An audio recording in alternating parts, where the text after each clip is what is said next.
Annyeong guys, welcome to Criminal Case. Terima kasih sudah mampir. Jangan lupa like, comment, dan subscribe. Di kali ini kita akan mendengarkan kasus Jack the Ripper. Who is Jack the Ripper? Jack the Ripper adalah sebuah julukan yang cukup terkenal yang diberikan kepada seorang pembunuh berantai yang dikenal di Whitechapel, London pada tahun 1888. Kenapa julukan ini bisa diberikan kepada seorang pembunuh berantai pada saat itu? Nah, ternyata julukan ini berasal dari sebuah surat kabar yang diduga ditulis oleh seorang yang mengaku sebagai pembunuh.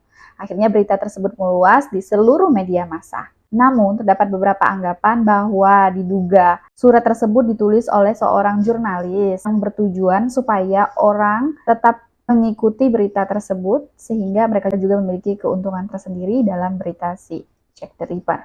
Nah, ternyata si Jack the Ripper ini juga memiliki julukan lain seperti pembunuh Whitechapel dan si kulit aprot. Adapun hal yang melatar belakangi peristiwa tersebut yaitu kedatangan jumlah imigran yang cukup banyak menyebabkan penumpukan populasi pada saat itu di Inggris dan menjadi semakin penuh sesak, salah satunya di Whitechapel, London. Hal itu menyebabkan kondisi pekerjaan dan perumahan memburuk, serta perekonomian kelas bawah mulai berkembang. Kriminalitas seperti perampokan, kekerasan, pembunuhan, juga ketergantungan alkohol sudah menjadi hal yang lumrah di Whitechapel pada saat itu. Dan kemiskinan memicu banyak perempuan untuk bekerja di bidang prostitusi. Pada bulan Oktober 1888, Metropolitan Police Service atau layanan kepolisian Metropolitan London memperkirakan sekitar 1.200 wanita pekerja seks komersial, serta 62 rumah bordil di Whitechapel. Pada tahun 1886 dan 1889, berbagai aksi demonstrasi terjadi, seperti pada tanggal 13 November 1887 yang menyebabkan semakin luasnya campur tangan polisi dan kerusuhan massa. Pada tahun 1888, persepsi ini semakin diperkuat dengan terjadinya serangkaian pembunuhan keji dan mengerikan yang dikaitkan dengan Jack the Ripper. Permasalahan tersebut semakin meluas dan mendapat liputan luas dari media massa belum pernah terjadi sebelumnya.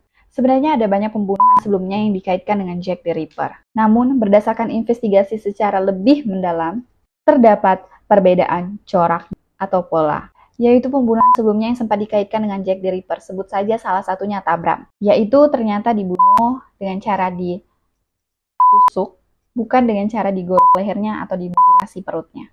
Kita masuk ke 5 korban kanonis Jack the Ripper atau korban secara resmi si Jack the Ripper ini. Yang pertama, Mary Jane Nichols. 2. Annie Chapman. 3. Elizabeth Stride. 4. Catherine Edwards.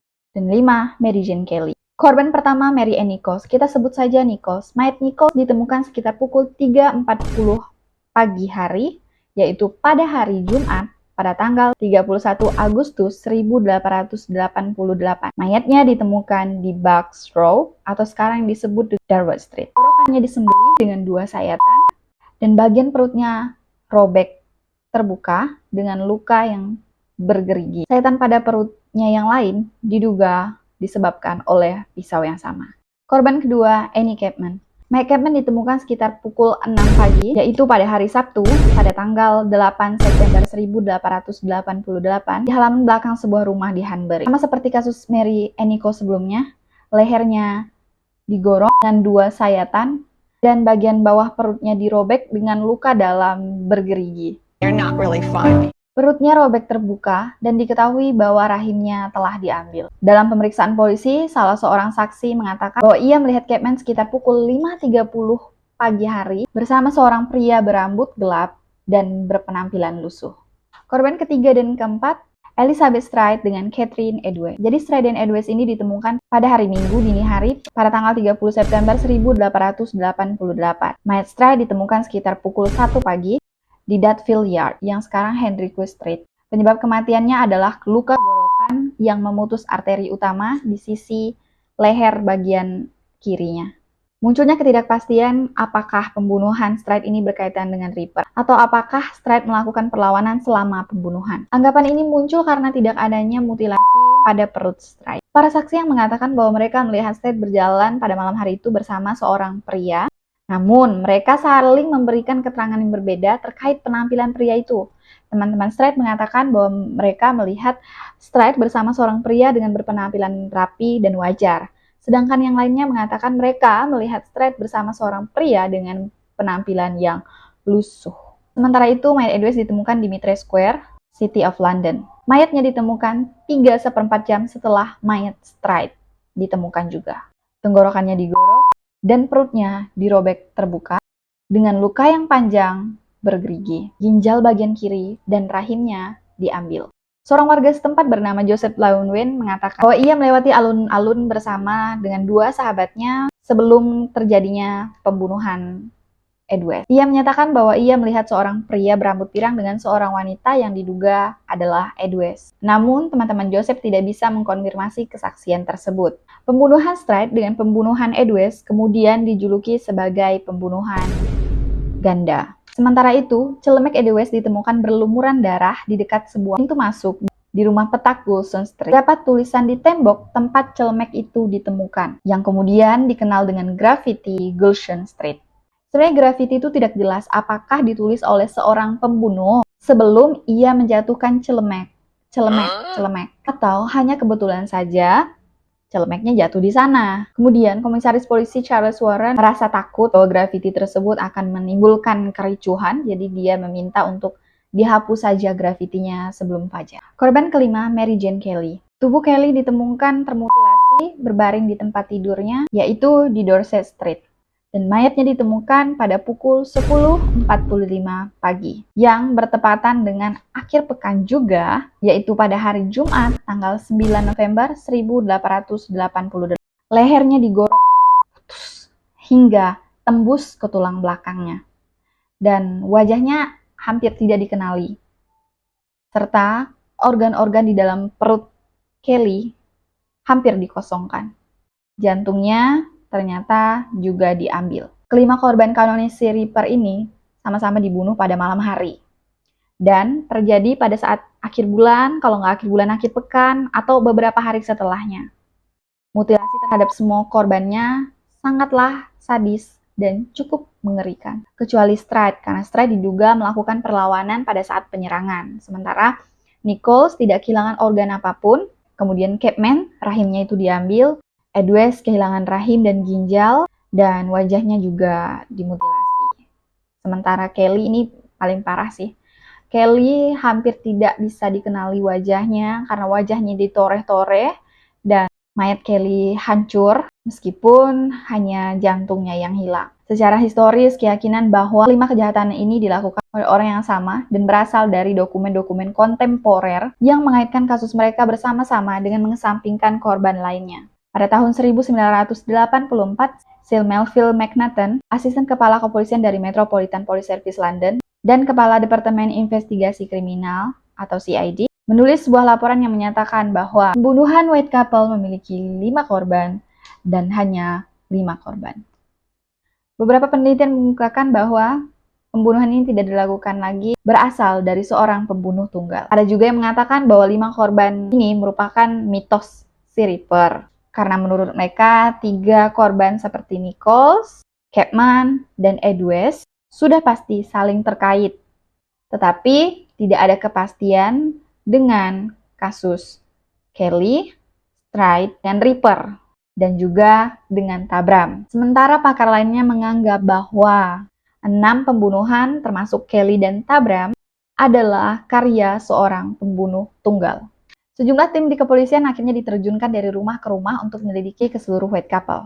Bahan-bahan forensik dikumpulkan dan diperiksa, kemudian tersangka diidentifikasi, dilacak, diperiksa, atau dibebaskan jika tidak terbukti. Pekerjaan polisi sudah sesuai dengan prosedur pada saat ini. Lebih dari 2.000 orang diwawancarai dan hampir 300 orang diinvestigasi, serta 80 diantaranya ditahan. Investigasi awalnya dilakukan oleh Divisi H, CID, Kepolisian Metropolitan, yang dikepalai oleh Inspektur Detektif Edmund Ray. Namun, secara keseluruhan, investigasi ini akhirnya terhambat karena kepala CID yang baru diangkat sedang berada di Swiss pada saat pembunuhan Chapman, Stride, dan Edwes. Hal ini membuat Komisaris Kepolisian Metropolitan Sir Charles Warren menunjuk Kepala Inspektur Donald Swanson untuk mengkoordinasikan penyelidikan dan Scotland Yard. Namun, warga merasa tidak puas dengan kepolisian pada saat itu. Mereka merasa sangat kecewa. Akhirnya muncullah sebuah karya yang dibuat untuk mengkritik ketidakmampuan polisi dalam mengungkap kasus Ripper dan kegagalan polisi untuk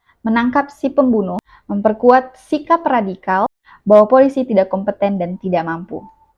Karya tersebut adalah sebuah kartun dengan judul Gertakan Pria Buta, yaitu kartun di Punch, karya John Tenniel pada tanggal 22 September 1888.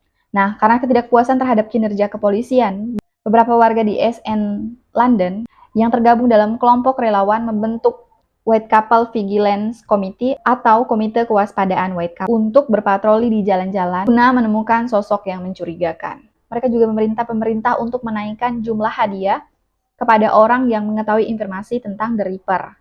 Serta mereka juga meminta pemerintah untuk memberikan detektif swasta untuk menyelidiki saksi secara independen. Tukang daging, tukang jagal, dokter, dan ahli bedah awalnya dicurigai sebagai tersangka karena adanya mutilasi terhadap korban.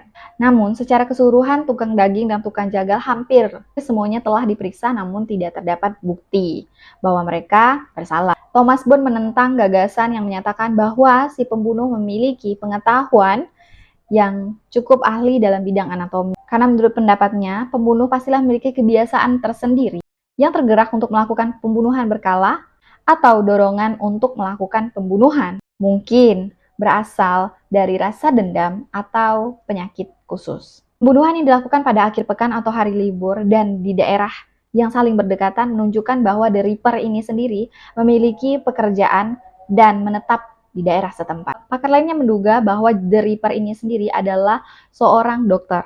Jadi pendapatnya itu cukup bertentangan dengan si Thomas Bone ini sendiri.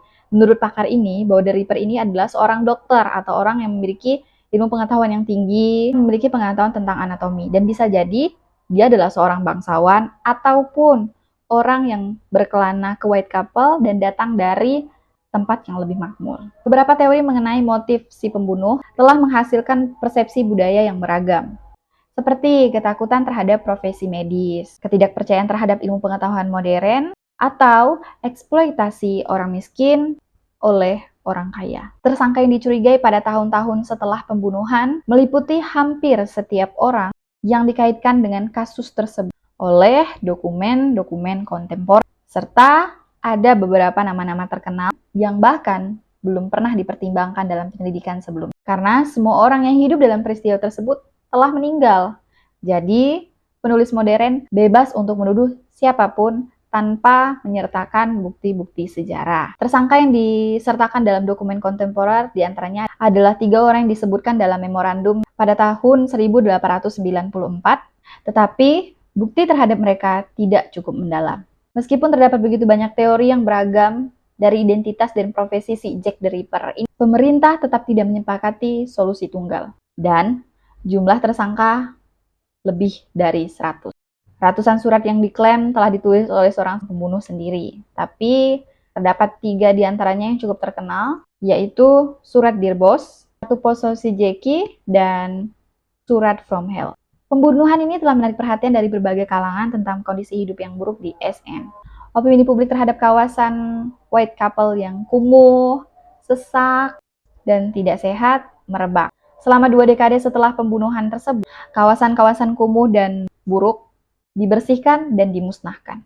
Namun, jalan-jalan dan bangunan yang terkait dengan legenda Jack the Ripper itu tetap dipertahankan dan dipromosikan sebagai atraksi wisata. Penginapan The Ten Bells di Commercial Street yang setidaknya pernah dikunjungi oleh salah satu korban Jack the Ripper dijadikan fokus utama untuk pariwisata Ripper selama bertahun-tahun. Sosok Jack the Ripper dengan cepat menjadi momok yang menakutkan bagi anak-anak.